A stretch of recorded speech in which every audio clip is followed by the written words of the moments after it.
Hey, Taco Tuesday fans, this is Christian Brindle. And I am Glenn Shelton.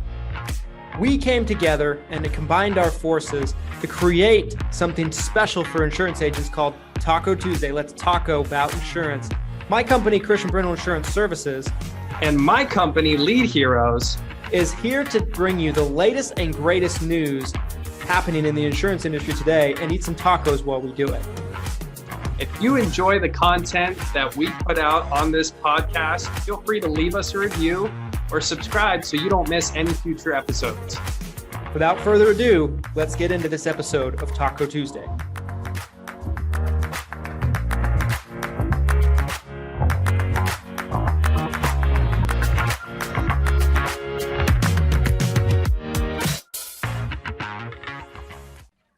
And we are live. Woo! Taco Tuesday troops. What's up, Taco Tuesday Army? The taco, the tittins, the titties. There we go. The TTs. The TTs. My taco's falling apart. You know, we're not going to keep our audience very long if we call our audience titties. Yes, that would probably be a little bit of crossing. Look at that. It's destroyed. Tacos falling Too long. apart. All right, so Glenn's not going to show me up this week, by the way. Before we introduce our wonderful guest collabs, I need to introduce my tacos before I do that. Interesting. And so I have we know where we stand as guests. Just so we know where we stand. We're right behind tacos.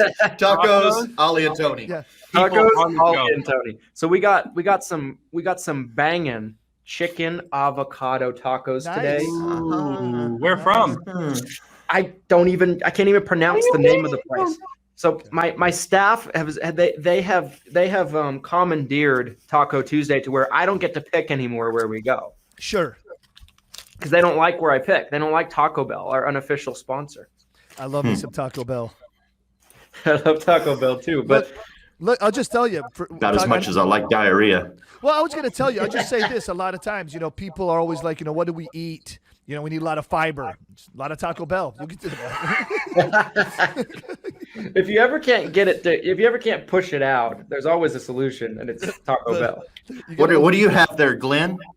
What is that? The hard taco fell apart because we took so long to go live because Christian was having trouble just doing anything on his computer. So I switched from my hard shell back to the classic soft shell Taco Bell taco. It's not a Supreme. Okay. This is a class. This is what we're talking about, guys. Look at that. That's what, 40% beef, right? Okay. That's pretty gangster. Glenn, did you not go Supreme because you had your own sour cream? I mean, what was the decision made? Not going Supreme. Let's get in this. So the hard taco. Get into the nuts and bolts. The hard taco, I went Supreme, right? Okay. Because you like your hard shell a little soggy? Well, no, I don't. No one wants a soggy taco. Come on. Well, I'm just wondering then why you did the sour cream on the hard and not the soft. I'm just trying to figure it out. It's like you made the hard soft. I mean, make up your mind. I mean, unfortunately, we gotta introduce our guests. For anybody that does not know, these two fine gentlemen. Depending on how you're seeing this, I think you're seeing it the same way I'm seeing it. So the man below me, not in life but in camera, is the amazing Tony Merwin. The amazing Tony Merwin. And we also have two. What is it? My left, my right? I don't know. I can't tell anymore. Allie Salah, the other bald guy on the show that comes on the show from time to time, to make me feel a little bit less self-conscious about myself. And these two fine gentlemen run an amazing podcast called State of the Union every Thursday. Glenn and I will be on it this upcoming week, so do not miss it. We're excited. We're doing a collaboration, and welcome everybody to Taco Tuesday. Hey, wait, y'all are coming on our show? Did we discuss this? But we're gonna have to discuss that. Well, we're gonna be there. We're just gonna show up. Hey, we love. So yes, this Thursday. Well, first of all, Christian, I want to just say thank you to both you and Glenn for having me on and Tony together for the first time, which is a lot of fun. But I've been on before. I'm grateful. Tony actually introduced me to you when you and him did some collab work as well. So I'm excited to be on the show with you guys today. Thanks for having me. Yes, sir. Yeah, we're excited to have you guys. And Mr. Merwin, I'm pretty fired up about what we do and how we do it. So, yeah. So this Thursday, just so everyone knows, we're doing the show, just like you said. And these two fine men are going to be on with us at 8 o'clock Central Standard Time on Thursday morning. That's going to be what? Is that 7 for you guys? That's 7 for Christian, 6 for me. So I will definitely have my espresso ready to go All right, to be so- awake. Nice. Hey, do you mind if we start right there real quick? I want to ask that, Glenn. So where do you live? I live just outside Portland, Oregon. So I'm technically in Washington across the state line. I don't know why I thought, for whatever reason, and we've had talk before, but I just thought that you and Christian both lived in Utah. You know, He lives in Salt Lake. He lives in Salt Lake. He's Mormon. He's Mormon. Can't you tell? Can't you tell? Well, yeah, maybe. So, guys, we had some really cool topics that got thrown out today in the, kind of the discussion. And so I wanted to kind of start off with, to me, the one that's probably on everybody's mind. So, Allie, you just got done with AHIP. I just got done with AHIP. Tony did AHIP, We don't I think, know if earlier this is today. a real certification or not. We're This trying is to real. authenticate. Is it authentic? Is it authentic? We don't know. Well, I will tell you this. For those that don't know myself, I had the great opportunity to have ownership in this company with Jamie Strong, who's our founder, and Butch Borchers, our finance guy. Well, I will tell you guys this. I printed a bunch of these, and they're in color, and this will piss Butch off, so who cares? I got multiple color copies. I'm so fired up. Just Why is our ink there you bill go. up 30%? Well, you know what? Because I feel like when you're going through certifications, everybody always wants one. So I might be in a situation I need to take a photo of it or something. I'm just going to send it. Here you go. Here you go. Because you never can find Certifications it. for everybody. It's everybody. I'm just So- making it rain AHIP. Just AHIP. So Tony, thoughts on AHIP for of 2022? Differences?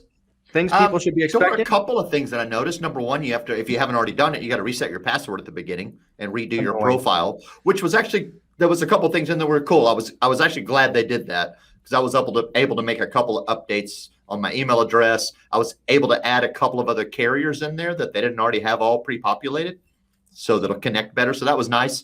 They made downloading the slides easier. I don't know if you may notice that. Right. But in the modules, there was a nice little link just hanging out over there. Hey, download the slides, dummy. It's open book. Right. Interesting. That was simple. When I did the first module, I thought it was at first, my first immediate thought, probably in the first 5 minutes, was it was harder than it was last year. But then as I progressed through the whole thing, I'm like, dude, this is a lot easier than last year even. Some of the questions seemed a little longer, maybe, I don't know, or maybe they just changed up the names of their sample prospects. But over and above, I mean, especially the final was a joke. I got through the final in about 12 minutes, knocked it out, piece of cake, made a 96. I'm still angry at Mrs. Kumar for throwing me a trick question. Yeah, but Kumar.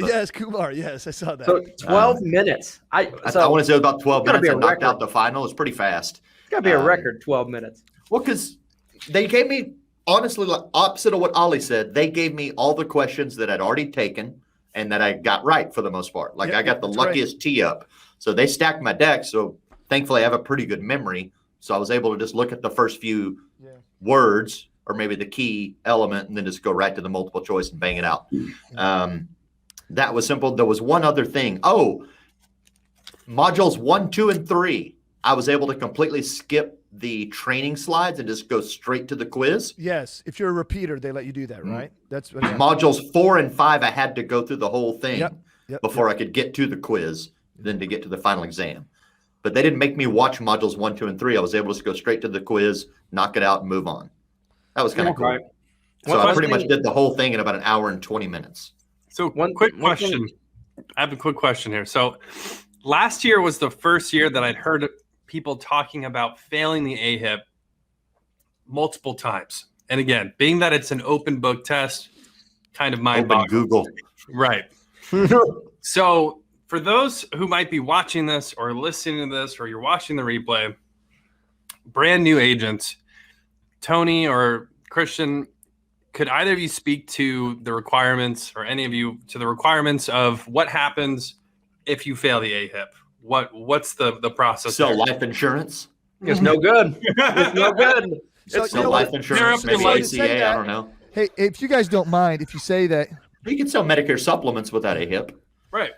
So let me throw this out about you saying that. First of all, I want to say this about you talked about AHIP as it being really cool that they had you change your password. I think that was one of the most hideous things they could have done.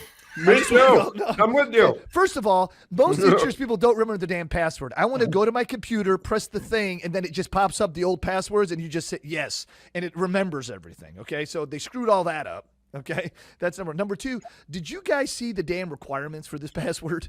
Okay. Yeah. Okay. So listen to this nonsense. 12 letters.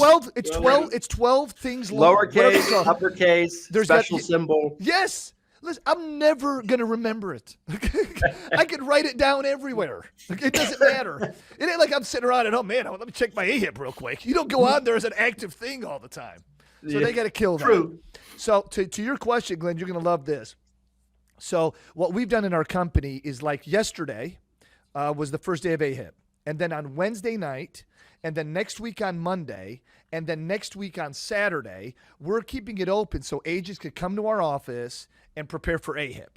Okay, and then we'll have a couple guys here that know the material, that've been around, they'll be able to help them out and make sure that they go through the new guy goes through some of this material and doesn't try to just skip over it. And then the veteran guys just help them out. So yesterday we had one of our, Nathan, our producer. So I'm going to have some fun with him here. He's the first guy last night that kind of finishes up, right? And he's thinking he's done real well and everything. He hits enter. He gets 88. It's that reaction everybody gets. Well, idiot's One gonna off. pass, right? Idiots. Oh no, shit, that's right. It's 90. You need a 90 in the stupid exam, right? And then people freak out. And then he's like, oh, all right. Well, I guess I'll do it again. While that happens, two guys pass. He's a little pissed because he wanted to be the first guy to be done, right? And then we come back to him. So he's stuck on a couple. So, one of the guys is kind of walking him through, kind of help, just trying to help him get to understand it. He's like, man, you still got about 45 minutes. If you want to just maybe double check your stuff, this and that, see if you need any help with anything. He goes, I got it. This is good. Just hit send. So he hit send. He got 86. Okay. So he went backwards. He went backwards. It's getting worse. He's getting worse. Did you hear that, Nathan? You're getting worse. So 1 degree thing I down noticed- a day. It's crazy how far away you get from success. Yeah, Right. One question. 1 to 2 questions. No, let's just say he's quitting. He's going to get a new job tomorrow. I guess that answers that question. That You answers can that. still come in to do the video stuff, but the rest of the day you can get the fuck out. Oh, that's gold. That's it. So anyway, to your point, he's failed it twice. So there's only one more time someone can take it. So yeah, I'd like to know from the experts here, what's going to happen if Nathan doesn't pass? This is all about Nathan now. What's going to happen to Nathan if he doesn't pass again? He's going to be making a lot more TikTok videos. Right. Yeah. So Tony, is there any other than United? Is there any carrier that does not require AHIP? United still doesn't, if I remember correctly. Correct. But, If my memory serves correct, they're the only one. I could be wrong. There might be some tertiary carriers that I'm not working with because I pretty much just goof around with the blue chip products. UHC is the only one because they have their built-in AHIP equivalent that works for them. So yeah. So like you're blackballed for 12 months, right? Isn't that you fail 3 times? You can't take for that. AHIP Yeah, 12 months. you're done. not only are you blackballed, but correct me if I'm wrong, Tony, but for a majority of the carriers, I think you lose your commissions. Yeah, correct. Right? Like Correct. you're done. Like Yeah, you're because you just can't done. maintain certifications year by year. You're out. Right. So So like if when you- you come back the next year, let's say you come back the next year and you're like, I got this, and you pass. It's not like you regain your commissions. Right. It's like you're a new agent. You're starting over. Right. Wow, that's crazy. I didn't realize that. I didn't realize they'll literally cut your commission, but makes sense. Yeah, it makes sense. That's crazy. Because Tony, right, if you are active, so I retire tomorrow, right, and I'm making my renewals. For me to qualify for all my renewals as a Medicare Advantage agent, I have to certify every year to earn my renewals? Yeah, there are some carriers that will allow you to go into what is called servicing status, which means Okay. you're no longer able to be appointed and write business, but you agree to help service the business you have on the books. Like UHC does that, for example, and they'll let you keep your renewals. But for the most part, yeah, once you're done selling MA business and you decide you don't want to maintain your license, your appointment, and your certification, bye-bye renewals. Sell the book, ladies and So gentlemen. that's it. So you got to sell the book. It's Yeah. usually why it makes so much sense, especially in the MA space, to go ahead and get yourself appointed as a corp. That way you can have all the money assigned to the corp, but when you're like, I'm done, then you just plug in a new principal. Yep. Okay, that's interesting. So what you're telling me is here's a guy, he's 74 years old, and he's not feeling well, but he's earning renewals on his Advantage plans. He doesn't do his certification. His family's expecting him to continue to receive his money every month. The family would need to be educated to say, hey, if he doesn't get his AHIP certification done, and let alone the company certifications themselves, your 74-year-old dad who's sick isn't getting his renewal money. Yeah, that's correct. Yeah, he needs to find a way to get that reassigned somewhere that the family can get access to it, sell it. Yeah. But as far as legacy planning in the MA space, it 100% makes sense to get yourself appointed as a corp. Really does. Right. I mean, that's the biggest advantage. One thing I noticed about AHIP this year, this was probably the biggest thing that I noticed. I don't know if you guys did, but in the past, when you're taking like the practice tests on the modules at the end, if you got one wrong, they'd usually tell you what the right answer was. Oh, yeah. They didn't do that this year. Did you notice that? Nope. 100%. Nope, they did not. So here's another question, Christian. I think it's silly. It's like I've always had this debate or this argument. I love college basketball. I love watching the NBA. But why do we take these young men that are supposed to be preparing to be big men and play in the pros and tell them, in your version, you only play 2 halves? Now, if you were in high school, you would play like the NBA and have 4 quarters, right? But why does it change? And then like with this AHIP stuff, all those exams, all those practice ones, you only need 70% to pass. But why? If you need 90 to pass the major exam, you should make 90 for all those as well. Don't get me wrong. They hooked me up by allowing us to pass. I got some 80s. I'm fine with that. But again, I think it lacks consistency. Why is it okay here and it's not okay on the major exam? Either be 90 everywhere or be 80 or 75 or whatever it needs to be, whatever the standard is. So I wonder why is the scoring system different for both? Great question. Yeah, I think it's the lack of, in general, the industry, I'd say as a whole, isn't necessarily well organized or up to date technology wise. One thing that I saw while we're talking about exams that I thought was really interesting is insurance licensing exams moving online. I just saw someone the other day post about this, and again, kind of an open question for all of you guys. They were asking for someone to proctor their exam for them, which I thought that was interesting because I was under the impression you're either going somewhere to get licensed and it's going to be proctored there, or some states are waiving the proctoring and just allowing people to take it online. I don't know if any of you have seen that as well, but yeah, there's definitely a lack of consistency for sure. Well, I'll say this right now as we're speaking. I have one of my administrators out there, and there's a young man that's taking his insurance exam. He started about 30 minutes ago, so it's about 3.5 hours. You can only sign people up to do internal exams. I mean, you can do it in your office as long as they have a proctor watching them. So what they do is they make us put like 3 cameras in the room. I'll just tell you what we're doing here in Oklahoma. Yeah. We put 3 cameras in the room. When the guy's about to start, the proctor will say, hey, before you get started, I'd like you to do a few things. And they'll ask them by design to take a camera and show them a few random spots in the room to make sure that everything looks legit. So literally, my daughter took the exam. They made her they made her take the camera and put it underneath the table so they can make sure she has nothing underneath the table. Okay, as one of her random checks. That's what they did with her. Okay? If you want to leave to use the restroom, you got to get the proctor's permission, and then you're on a clock. Okay? Wow. And then when they start back up, I believe our administrator has to say, all right, we're ready to get back on. And then we close the door. If the door ever opens, exam's over. If anyone ever shows up in the room, the exam's over. There is no second chance. We've had that. We've screwed up, and we've heard somebody that was taking an exam that we had to reset them up to do it again. So we've done that ourselves. But that's how black and white and dogmatic they are about it. Interesting. Yeah, I had no idea. That's really interesting. But that's specifically for licensing. That's right. I'm talking about getting your Oklahoma insurance license. Right. Yeah.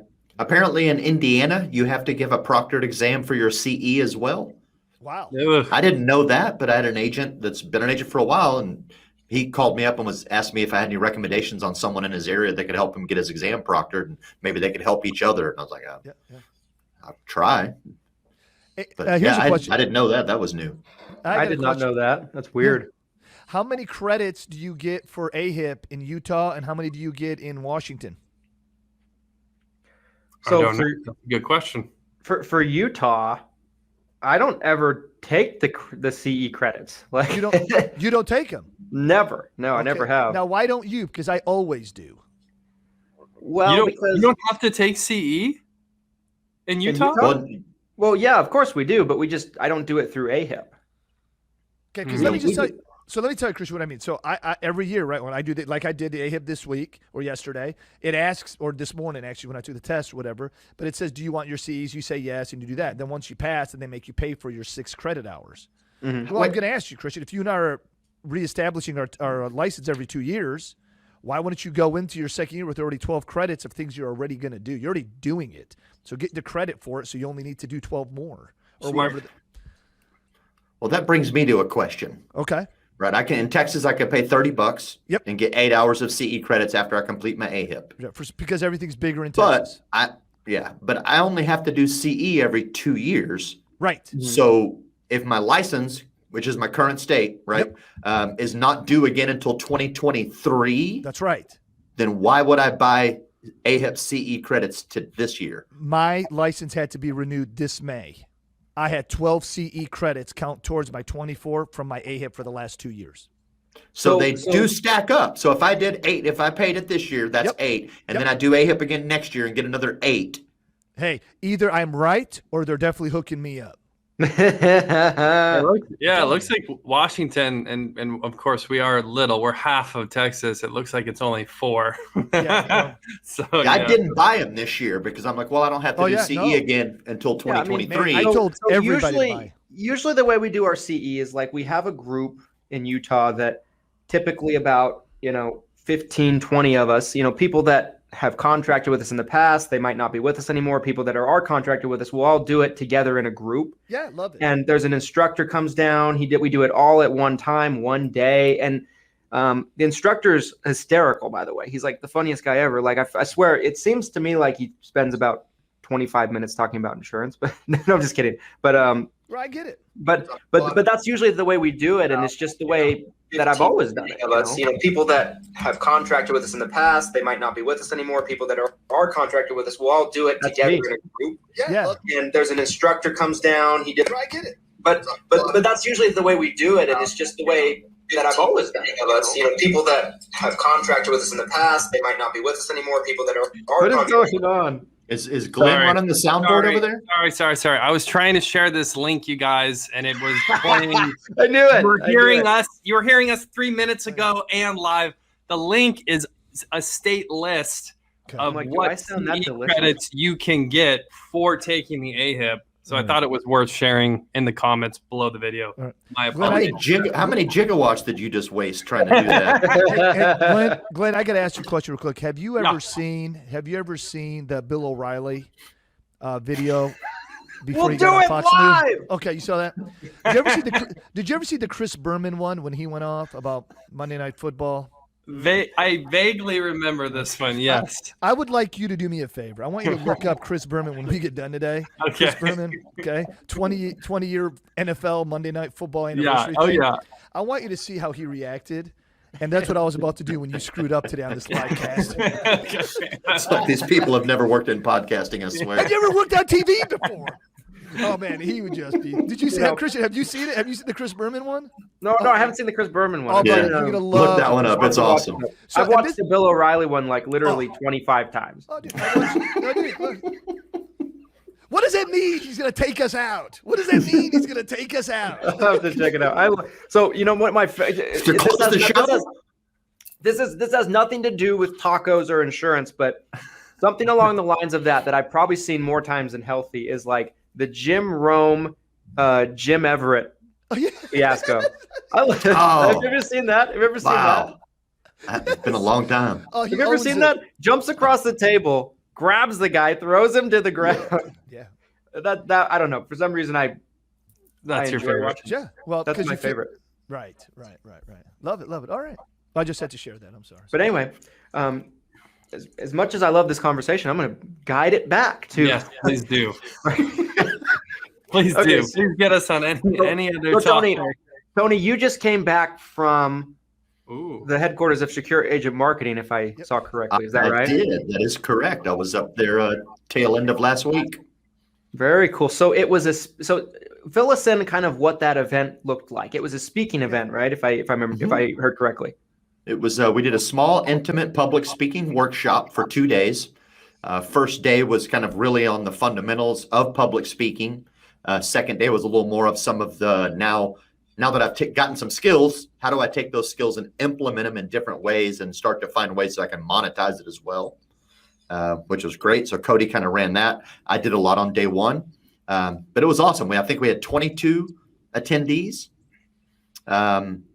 And we just kind of sat there and talked to them about, developing public speaking skills.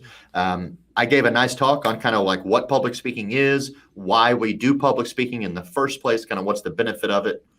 Talked a little bit about that fear machine that runs inside you, that usually prevents a lot of people from taking the opportunity to public speak. Kind of helped them learn how to develop material between the things they already know about that they don't even kind of forgot that, hey, these are things that I can talk about at the drop of a hat. And then we threw some curveballs at them and we made them go up there and talk about things they have no idea what the hell they're talking about. So one of my goals when Cody and I put this together was like, because it is a public speaking workshop, I didn't want them to just sit in the audience and listen to public speakers tell them about public speaking. I wanted them to be active and get in there. So we made them talk at every opportunity we had. Anytime we could find a chance, we gave them the microphone. We put them on stage. We made them talk. And kind of abused them in that regards, but they all loved it. They appreciated it, said thank you. I got a lot out of it. I got some confidence out of it. I understand some of my limitations or my range and some of the different elements involved in public speaking. But the thing overall, it went off like gangbusters. It was an awesome event. I know Cody and I had a ton of fun. We couldn't stop talking about it afterwards. And we're not only planning to continue that event, but we want to expand on it and really create a true curriculum that not only takes people maybe through a beginner class like this one, but then an advanced class, maybe of an expert class and some form of mastery class. The really cool part about this one, and we put this together on the fly the morning of, was we created a speech contest of which the winner gets to tell their story on 8% stage for 5 minutes. Awesome. That's so awesome. Which for some people could be a big break. That could be a huge opportunity for somebody, right? Yeah. Might give them a chance to break out of their shell, might get them a chance to really realize they're great at speaking, or it just might get them in front of some people that can help them make better connections and advance their career, so to speak. So that's a huge opportunity in my opinion. So we were really excited to be able to put that out there. Tony, can I make an observation? Sure. So I remember the first time I ever did a video with you. We did a podcast episode together. And what I remembered back then, you were very quiet. It's because you wouldn't shut up. He's quite a lot on our show too. No, but my observation is, I feel something like about bald guys. They don't like to stop talking. I feel like the last year and a half that I feel like you've really developed as like a real influencer in our industry. Like you're a very credible and important voice. I feel like we have in the Medicare space right now in the senior health insurance sales. And not that you weren't before. It's just, I feel like, you speak with a lot more confidence now than you did. What do you think is the reason behind that? If you had to guess, I don't know if you see what I'm talking about or not, but. Well, it's hard for me to say that I see what you're talking about because I can't see through your eyes, but, or hear with your ears. But what I can say, it's like anything else, it's a muscle, right? The more you do it, the more you iron it out, the stronger it gets. I have a lot of public speaking experience in different capacities, not necessarily in large audiences. I don't get paid as a public speaker, but my entire life I've been in sales. And if you really understand, and this is something that I talked about in that event, was if you understand that all speaking is a form of public speaking, right? Then you can look back as a human being and go, wow, if all speaking is public speaking, then I have enough credible evidence that shows I'm actually already pretty good at it. Right.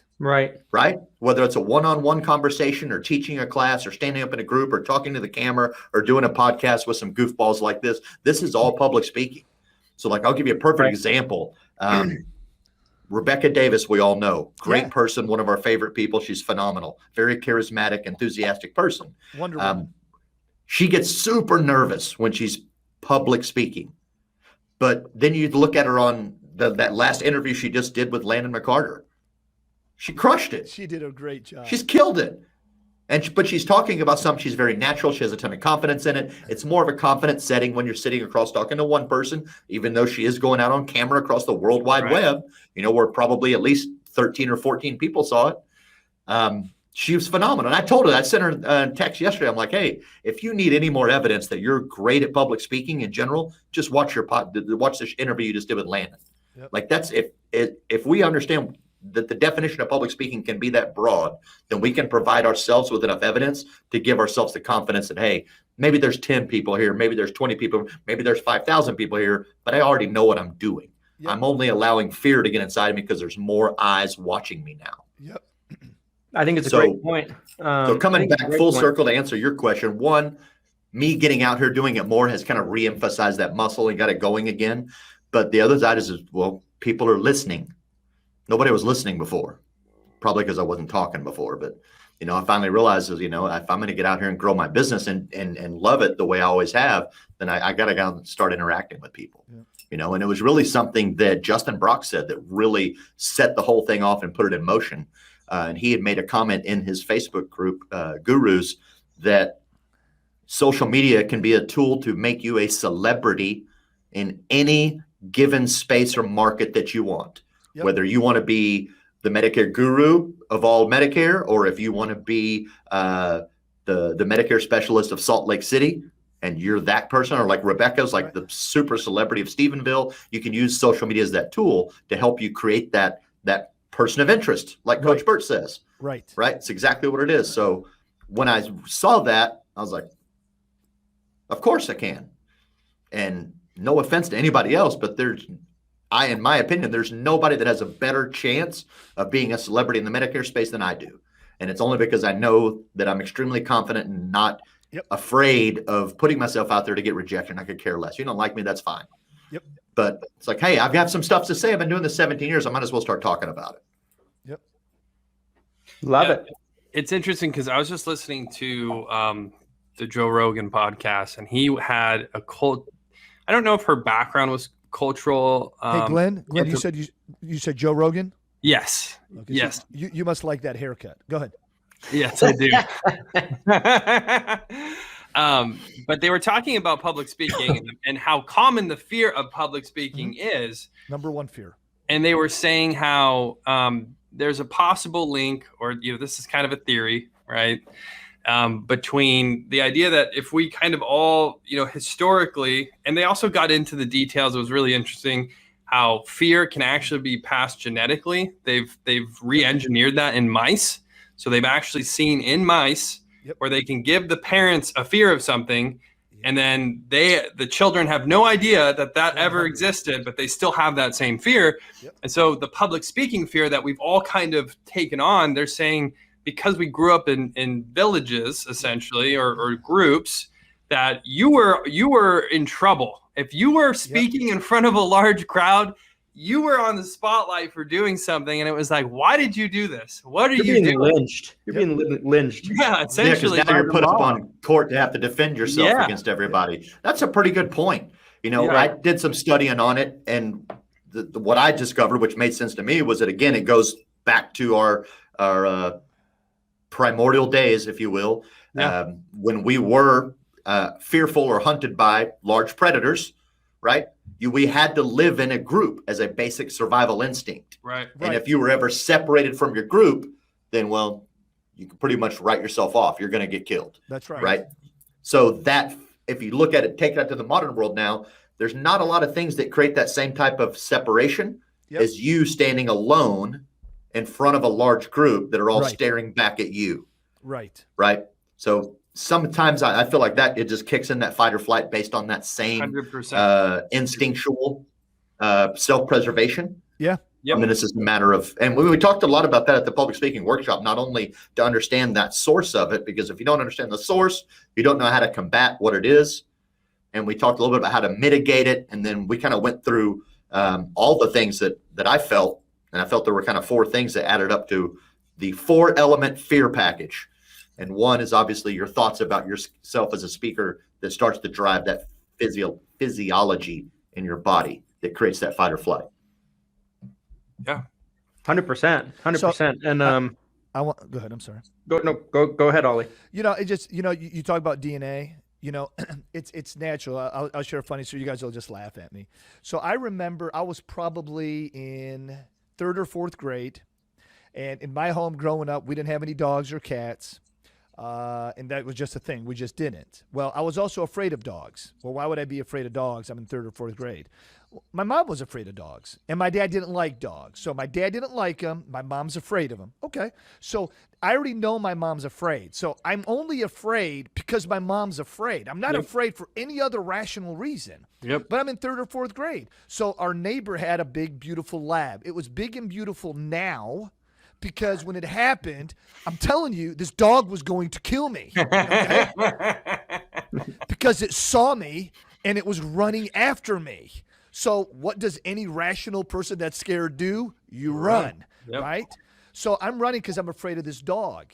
So I get to my door and I'm banging on the door because when you have fear, you lose common sense.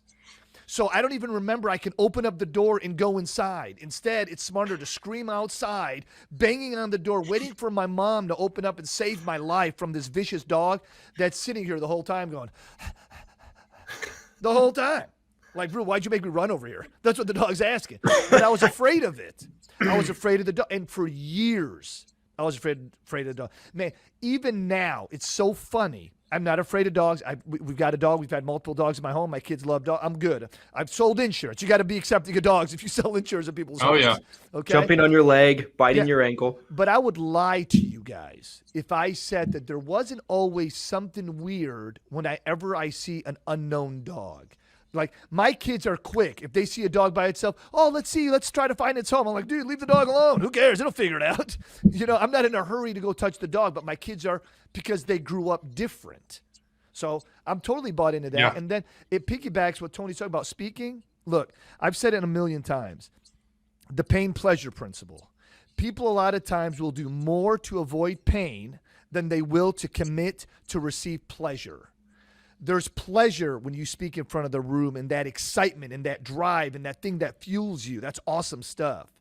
But, man, it's so easy to be scared of it because I don't want to have to expose myself and feel uncomfortable. So I'll do whatever I can to protect myself from my fear versus figuring out what to do to have the pleasure of overcoming the fear. Yeah. Boom. Bingo. Love it. 100%. 100%. I mean, it's there's something to be said. I feel like it's a mental shift, really. Yep. Because like if you're a person that, let's say, let's use Rebecca for example. Yep. Rebecca's very comfortable talking like on camera, right? Like speaking maybe to a small group of people. It's just a mental shift to kind of take yourself out of that element and put it in an element where you're in front of a stage. It's the same basic principle, Like if I'm right now, if I am on camera right now talking, tons of people are going to see the live, right? Tons of people are going to see the replay. It's essentially the same thing as if you're in front of a bunch of people, but it's a mental shift that people need to make up here. It's just all up here more than anything else. It's between the ears. I feel like if people can make that mental adjustment, they can do the same thing that they can do on camera or on a video or one-on-one or in a small setting. Yep. I would agree. It's, at the simplest point, it is absolutely just a mental state that you can get yourself in. Like, this is a piece of cake. They're all naked. Doesn't matter. They're all watching me. I can do this. Whatever you can come up with and trick your brain into, but you're 100% correct. Outside of that, it is just a muscle. The more you do it, the easier it gets, the less fear gets older. But it still does. I mean, I blacked out at Medicare Memphis Con in my opening monologue, stoked with fear. I completely lost where I got in my transition, and that fear swelled up inside of me. I only knew one way out, and I just introduced Cody. Like, just bring Cody up here. Never mind. Well, there was a moment where Tony's up there at the beginning, and he makes eye contact with me, and then he made fear. Then he had the fear. Then he felt it. Intimidation. He blacked out. He saw you, and he's like, saw me in the back. That's what Christian looks like. Pretty sure it was light glare. Yeah, you know what that's like? It's like every time we train agents, I remind them in our training. I train on the elements of persuasion. I always say, remember, as an agent, you're always going to be one of two things. You're either going to be an influencer or an influencee. A matter of fact, then I break it down. Take every conversation you have in your life. You're either the influencer or the influencee. So if you can practice when you're with clients being the influencer, then all you need is 2 clients to be the influencer to. And then you can take 2 and you can make it 4 clients and be the influencer. And then you can make it 8 clients and be the influencer. And then you can speak in front of the room and it's the same shit because you're the influencer and they're the influencee because you're the one in front of the room. They are there to listen to what you have to say. So give them value of content so they can go home and do something with the shit that you're sharing with them. I think that's a great segue to kind of the next thing I wanted to talk about with you guys too. So Allie, one thing that we all share in common here on the stream today, you guys, is we all either directly or indirectly train new agents. Yep. So, I wanted to talk about new agents kind of broadly with you guys. And the main reason I wanted to talk about this, I'm always kind of pulling from my own conversations, but I came across this newer agent, and they were... So typically the agent that's failing out is like overconfident, obnoxious. Like that's the guy that I see a lot of, right? That type of agent, that type of new agent, overconfident. They come in, they think they know everything. They actually don't know everything, and they fall flat on their face within the first couple months. Sounds like Tony when he got started. I'm sure. the agent that I interacted with this week is kind of the opposite of it. Like I could tell that this person they almost didn't have any confidence. They didn't have enough confidence to even get behind the wheel. You know what I'm saying? So I thought that was interesting because I think there's a lot of different personalities that could keep an agent from succeeding, certain barriers that all new agents have. I was definitely towards the overconfident side of it for sure when I first came in, but I'm just curious, pitfalls of new agents, common traits, whether it's for successful or for agents who fail. I'd love to hear from all of you. Tony, I'll get started with a quick story that happened today, and then I'll hand it off to you. So Zach Dunlop is an agent of ours. He's been with us about a year now. Okay. His 12-week roll, we measure our agents and we let them know what their 12-week roll average is. Every 30 days, we give them a new 12-week roll average so they can see how they've done the last 12 weeks.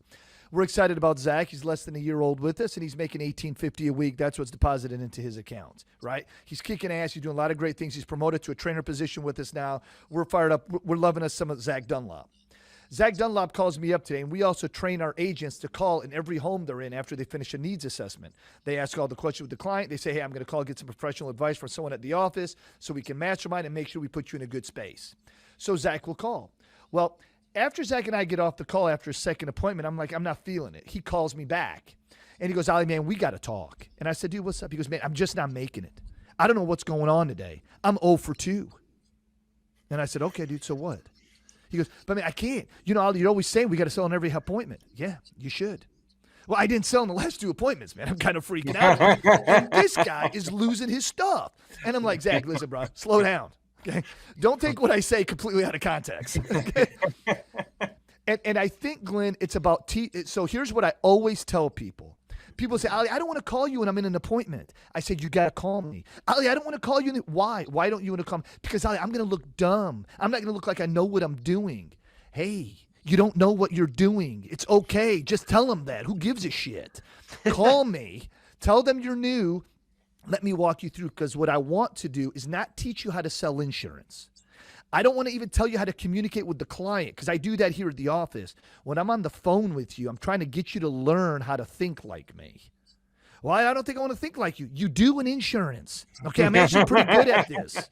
Okay, I know what to do, right? So I want you to learn how to think. So some of the things I was on the phone with him, Glenn. So I think that's the lesson.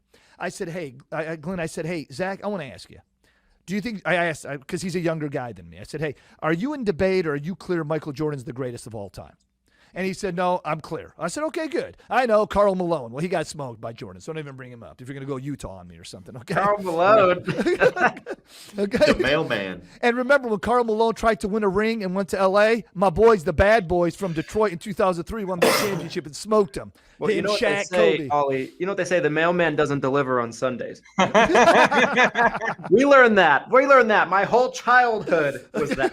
I got it, right? So what it was, I was like, hey, dude, listen. Now, let me ask you this. Did Jordan win every game? He said no. I said, did Jordan perform excellent in every game? He said no. I said, but what did Jordan give at every game?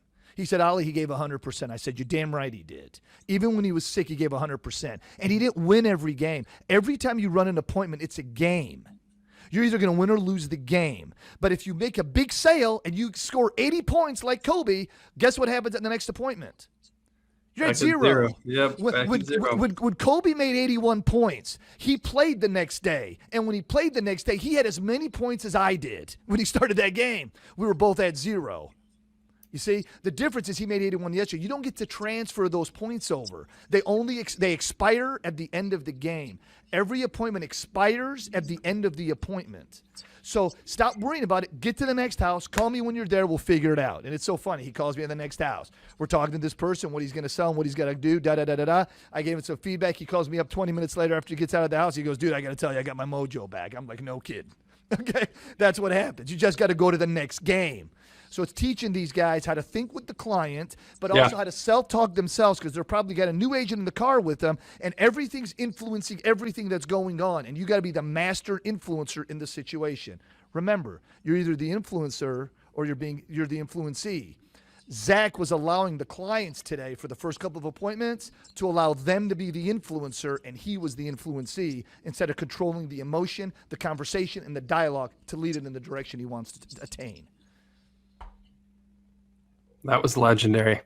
Yeah, I loved and I used to love getting on the phone in front of clients because I felt like it gave me a ton of credibility. Yes. Anytime I honestly if I ever saw an insurance policy in the house, I was like, let's get the carrier on the phone. Now. I was like, I will call the carrier right now because it legitimized who I am and what I do. And then I could talk to the carrier directly on behalf of the client. Like it made it. But I see it both ways. Like the agent who's super cocky or thinks they need to look, strong, they're going to think they're weak getting on the phone. But that's just not true, you guys. That's not true. You need to look resourceful. We can all trust someone that's resourceful. Yeah. Right. And that's one of the biggest keys you can have as an insurance agent. If you can be resourceful. Yes, sir. Right. If you don't have the answers, but you know where they are, just give me a minute. I'll go find them. Yes, sir. Yep. Right. And whether it's me calling this guy or me just, I'll be right back with you. Give me a second. I go to look here and think. But if you could learn to be resourceful, I think that's a big trait that a lot of agents don't have in the independent sector that fail. Yep. It's not so much confidence. It's not so much lack of confidence, although those are certainly there, but it's the lack of ability to truly be independently resourceful. I feel like as amazing as the internet is, I feel like it's created some soft people out there that are a little too entitled on information, where they feel like information should just be readily available and given to them instead of them having to take a moment to actually go and find it themselves. And find it doesn't necessarily mean you go on a Google or you go on a Facebook Medicare group and go, hey, how do I do this? Yeah. Oh, yeah. No, you should go to Google first. I mean, these Facebook groups are great. Don't get me wrong.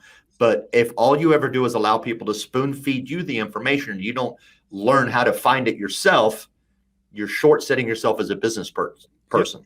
Yep. You truly are. And it's going to make that much more of your business things hard because nobody's going to spoon feed you to scale your business. Oh, you want a $1 million agency? No problem. We'll just spoon feed it all to you. Yeah. No, they'll spoon feed you some knowledge here and there, but ultimately you are the one that has to take action and do something. And resourcefulness that's probably the biggest trait that an agent can have to be successful.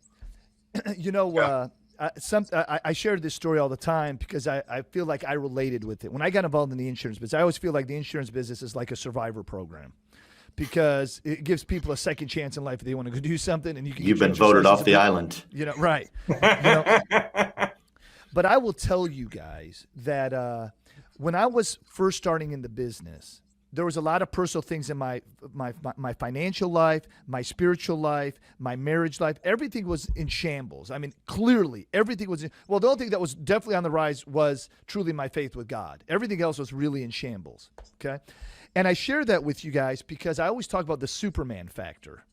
And the problem is this generation of kids don't know about the Superman factor. People don't know how excellent Superman was. Like he was Clark Kent. He was a goofball. He had insecurities. He was not confident, but he wanted him some Lois Lane action, right? But then it was weird. He'd find a phone booth. He'd get in. He'd come out. He'd be wearing some sexy tights and a cape, have a sexy curl, And all of a sudden, Lois Lane wanted him. We all want to be Superman. We all want to be invincible. But the problem is we all have that Clark Kent in us. So I would always tell agents, here's the rule. Your car is the phone booth. Again, these kids can't appreciate it. But when I was out in the field, it was really easy. Your car is the phone booth, okay? So when you're going to go to an appointment and you want to cry and feel sorry for yourself and look like a nerd like Clark Kent and, oh my God, I can't talk to Lois Lane. Talk to her, right? So what you're going to do is you're going to tell them, you can cry, you can mope, you can feel sorry for yourself. Your wife thinks you're not any good. Your mom told you you're a loser. Your dad said you're never going to do it good enough and you're feeling sorry for yourself. Great, do it all. The moment you get out of the car, you better have a cape on and some sexy blue tights because Superman needs to go to the door. Superman is bulletproof, okay? He can leap tall buildings in a single bound. He's invincible, man. And now Superman's going to Betty Smith's house. She needs to get the best of Superman. She doesn't need to hear anything about Clark. Look, Lois Lane hates Clark, okay? Superman, that's who it needs. That's right. So I think that's part of the mindset. So people know you can be weak. You can be scared. You can be sheepish. You can lack confidence. But damn it, when you get out of the phone booth, that moment in time, you got to be invincible. Fake it. Just be invincible for the moment and watch how great things happen. It's teaching people to think like that. So the thing that put me in that mindset every time, because early on it was hard to get in that mindset. Yes. But it was and I hope this helps someone else out there when I share this, but even if you're brand new, when you're sitting down at that table or you're talking to someone on the phone, you know, 9.5 times out of 10, you're going to know a lot more about insurance than the person on the other end. God. So you are the expert, even if you're brand new, even if you really don't know a whole lot yet, you are the expert in that conversation. And so carry yourself like one. Yep. Well said. Yeah, between you and the other person, only one of you has an insurance license, more than likely. Right. Exactly. You automatically know more. Right. I think what Tony said earlier reigns very true as well about, you know, building that muscle. Yes. Because it's about being able to put on a proper face, right? Like if you're not in a good mood, right? Like let's say you had a fight with your spouse that day. Perfect. Or you lost a client that day. That never happens with you, though, right, Christian? You no, never. We've never lost a client, so I don't know what that feels like. But I was talking about fighting with your spouse. I'll tell you, Christian. I've seen with my spouse. No, I'm a joy. I'm a joy to be around. Okay. Look, I'll tell you, your wife's very lucky to have you because you're the most unbelievable man I've ever met. Oh, you're so sweet. He said that to me last week. Yeah. You're so really? Sweet. I'm trying to give you some good content to share at home, and now you blew it. Oh, good. I'm going to take a snippet of that right there, and that's the only part of this video she will see. But replay. Christian, that's so funny. Replay. Yeah. But no, like I feel like it's the ability to almost, you know, be able to turn it on and off like a light switch, right? Like you have to be able to be in control of your emotions, whether you can't let yourself get too high and you can't let yourself get too low. Whether it's on the phone, whether it's going into a home, you have to be able to essentially just turn it on to where you're like, okay, I'm this guy, you know, like I'm this guy, I'm this expert, I'm going to own it. I'm in a great mood. I'm a delight to be around, you know, and my energy and my personality is infectious. But it's not easy to do right off the bat, right? Like a lot of this is people skills, right? Like you can only have so much product knowledge, but the more you're around people, I feel like the easier it is to essentially turn that on when you need it to. Like I remember in situations where like, you know, I'd be like in the worst mood possible early on in my career. And I'd go to someone's house and I'd be like, you know what? Screw this. I just don't want to be here. You know what I mean? Like, I just don't want to do this. Do you want insurance? No. Yeah. Okay. I'm like, screw this. You know, like just that feeling, you know, that real, just like, you know, I'm going to go home and I'm going to go to bed. I'm going to get up tomorrow and everything's going to be better. But like you push through, and that's where that muscle gets built from, right? Like it's through the reps over time. Yeah. Same question to you though, Christian, because I don't think you answered yet about training new agents, you know, pitfalls, you know, traits for successes, common traits for failures. What would you think? Obviously, I know you've trained many agents in your time. Yes. So I would say the thing is with agents is I love what Tony said, because I feel like I think that the ability to be resourceful is a skill.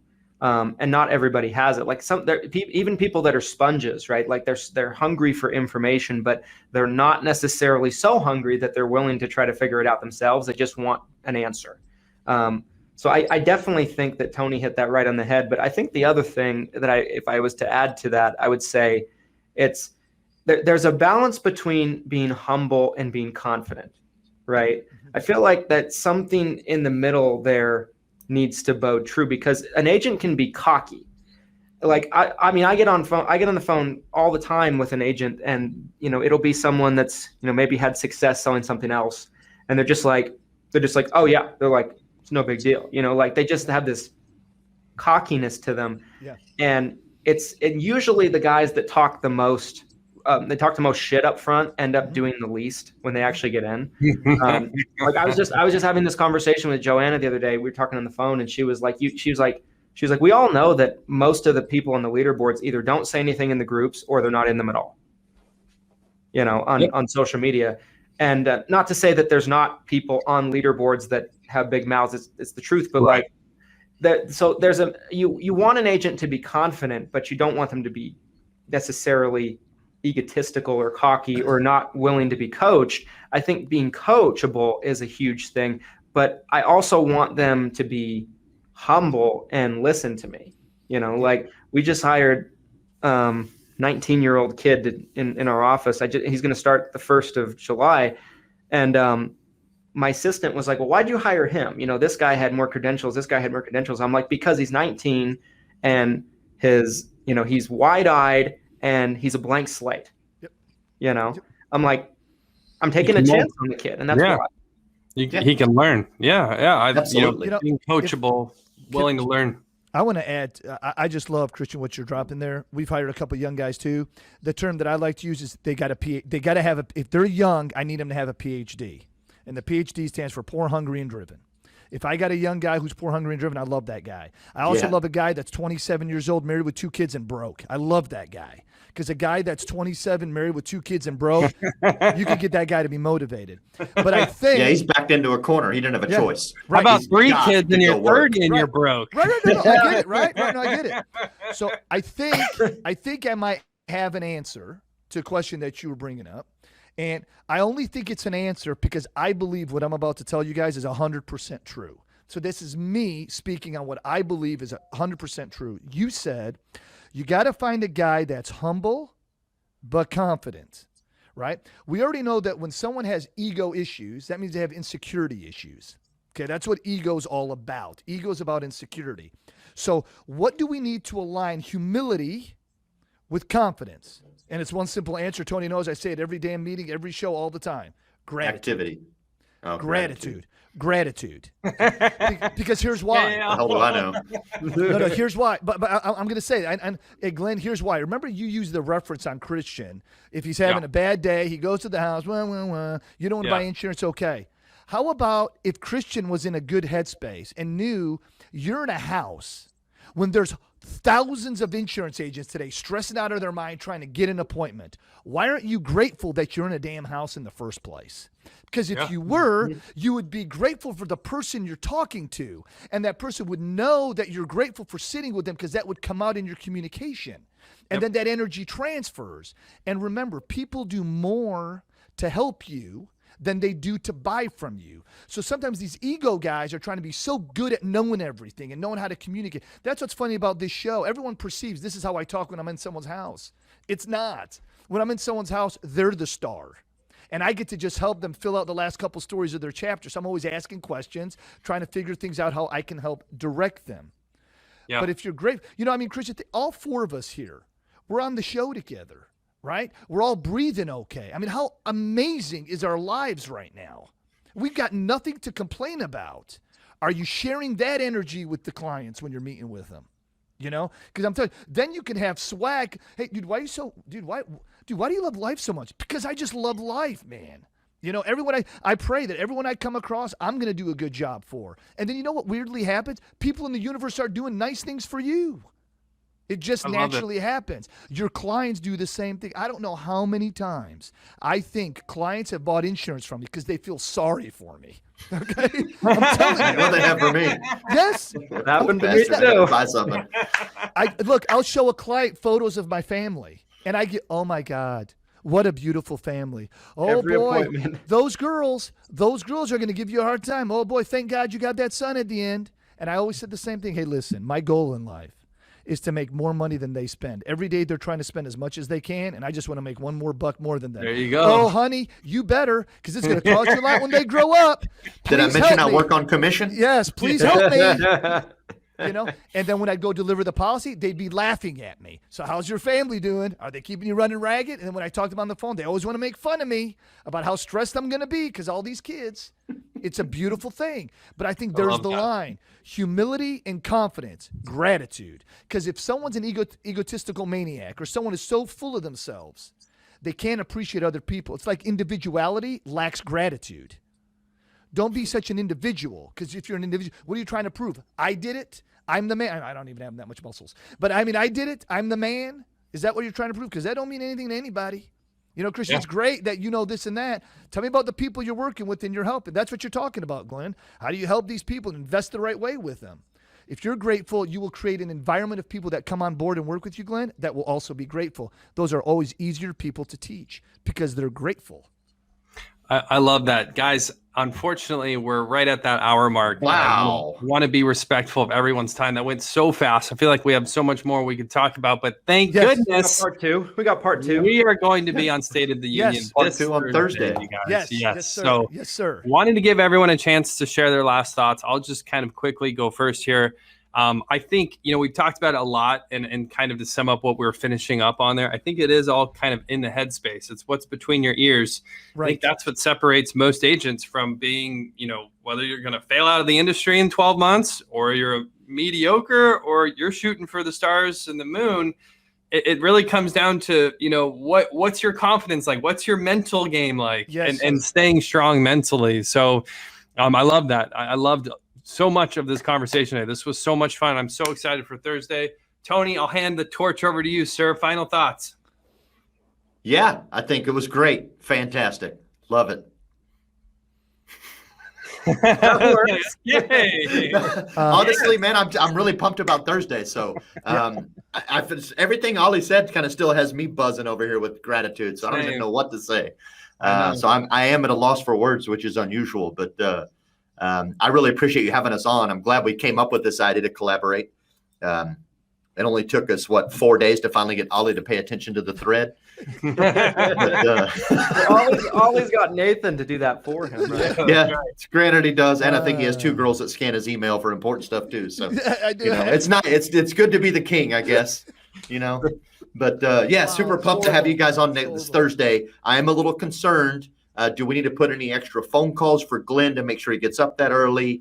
Yeah, I might need a wake-up call. What is that, 5 a.m. for you? That's 6. 6 a.m. That's not too bad then. So You'll be fine. You work from home, so it's not like a commute anywhere. Hey, I will tell you, Glenn, what I have might to get to be the cool. office. Yeah, I will tell you, Glenn. You know what might be cool? If you actually wore pajamas and we could we'll see the top. Isn't he wearing pajamas right now? That was my next question. I wonder if Glenn will show up better dressed at 6 a.m. than he does at 5 p.m. Glenn, it might be cool. You just show up looking like you just rolled out of bed. I will. I can do that. Nappy beard. Oh yeah, no. He's like, no, that'd be great because I'll set my alarm for 5:55. I'll be ready at 6. Oh yeah. Just drinking. I'm like, what's going on, guys? He really took the role on seriously. Yeah. He's gonna have bags for miles under his eyes. Yeah. Christian, final thoughts, good sir. Yes. So first things first, thank you both for coming on and be doing Taco Tuesday with me and Glenn. Yes. Taco Tuesday is what it is because of awesome guests just like you two. So we're really grateful that you took the time to come on. Speaking of gratitude, I love that, because I feel like it's very easy to kind of forget about the gratefulness. You know what I mean? Like you're so focused on where you're going that you forget about how far you've come. Yes, sir. And so I would say, guys, just make sure that you have that gratefulness every single day, that you have good health, And if you don't have good health, just be grateful that you're still alive, that you get to live life, and get through your certs, guys. Don't wait till the last second. Eat the frog. Yes. All right. Get that. Let's get that back up there one more time. I got to figure out how to get it on all 4 screens somehow. I just can't figure that out. Well, you guys, I have another appointment I've got to jump into Always here. final thoughts, though. Yes. All I want to say is thank you guys for having me on the show. I appreciate the opportunity to be able to talk with you guys. I think you guys have allowed me on your show before. I think it's helped me to get better, so I appreciate you guys giving me time to even have a mic and share some of these things and talk with you guys. I've also appreciated the one-on-one talks, Christian, we've had as well, and some of your mentorship and direction to me as well. I feel like I can learn from everybody. So appreciate you guys, and I'm fired up about Thursday. All right, guys. Well, thanks everybody. Thanks everybody for tuning in, and don't miss State of the Union on Thursday morning. That's right. Thursday morning. Or Taco Tuesday next week, y'all. Taco Tuesday Part 2. I'm just kidding.